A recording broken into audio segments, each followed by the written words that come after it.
எதையும் அல்ல அருட்கொடை என்று சொல்லும் பொழுது அல் யௌம அக்மல்து லக்கும் தீனக்கும் வ அத்மம்து அலைக்கும் நிஅமதி, என் அருளை உங்களுக்கு பூரணமாக்குகிறேன். அல்லாஹ் எதை தன்னுடைய அருளாக ஆக்குகிறான்? இஸ்லாமை.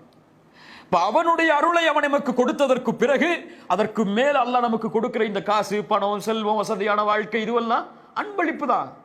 இதை கொடுத்தாலும் கொடுக்கட்டாலும் இந்த அருட்கொடைக்கு நன்றி செலுத்தி முடிக்க முடியாது நமக்கு. சுப்ஹானல்லாஹ். நபியே, நீங்கள் கடமை என்று நிறைவேற்றுவது வேறு, அல்லாஹ்விற்கு நன்றி செலுத்துவதற்காக இதை நிறைவேற்றுங்கள். இன்னைக்கு நமக்கு என்ன, தொழுகை ஒரு கடமை, அவ்வளவுதான். தொழுகாட்டா நரகம் போயிடுவோம், இதுக்காக தொழுவோம். சமூகத்தில் பெரும் மக்களுடைய தொழுகை எதற்கு? தொழுகலன்னா அல்ல நரகத்தில் வேதனை தந்துருவான் நமக்கு. என்றைக்காவது தொழுகைக்கு செல்லும் பொழுது இந்த தொழுகை என் ரப்பு எனக்கு கொடுத்த இந்த உயிருக்கும் இந்த ஈமானுக்கும் நான் நன்றி செலுத்துவதற்காக என்று நினைச்சு தொழுக போயிருக்குமா? தொழுகையில் நின்றுக்குமா? ஐயோ தொழுகையை விட்டா காஃபிராயிருவோமேன்னு போயிருக்கோம், தொழுகையை விட்டா நரகத்துக்கு போயிருவோமேன்னு போயிருப்போம். பெரும்பாலான மக்கள் இல்ல, மாஷா அல்லாஹ். ஆனால் என் ரப்புக்கு நன்றி செலுத்துவதற்காக தொழுகை என்று நினைத்தால் ரசூலுல்லாஹ் நினைத்தார்கள், இரவு முழுக்க நின்று தொழுதார்கள் தொழுகையை. நமக்கு இன்னைக்கு அதை முழுமைப்படுத்த முடியாததற்கு காரணம் இதை நன்றியாக நாம் நினைக்கவில்லை. அல்லாஹ்விற்கு நன்றி செலுத்தினால் படைப்புகள் அனைத்திற்கும் அவன் நன்றி செலுத்துவான். அல்லாஹ்விற்கு நன்றி செலுத்தலையா, படைப்புகளுக்கு நன்றியோடு அவன் வாழ முடியாது.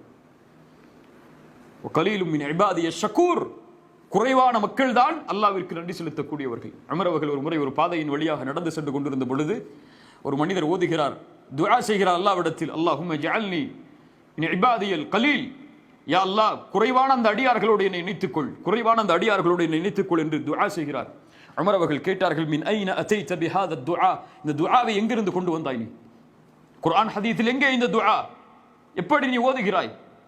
அந்த மனிதர் சொன்னார், அல்லாஹ் ரப்புல் ஆலமீன் குர்ஆனிலே கூறுகிறானே, வ கலீலும் மின் இபாதிய ஷக்கூர், குறைவான மக்கள் தான் அல்லாஹ்விற்கு நன்றி செலுத்தக்கூடியவர்கள் என்று.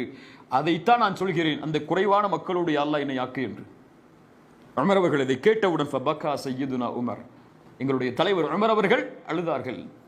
சொன்னார்கள் அவர்களை பார்த்து, குல்லுன் நாசி அஃப்கஹு மின்க யா உமர், இந்த மக்களில் எல்லோரும் உன்னை விட புரிந்தவர்கள், மக்களில் எல்லோரும் உன்னை விட சிந்தனையில் மேலானவர்கள் என்பதை உணர்ந்து கொள் உமரே என்று தங்களை பார்த்தே உமர் அவர்கள் சொன்னார்கள்.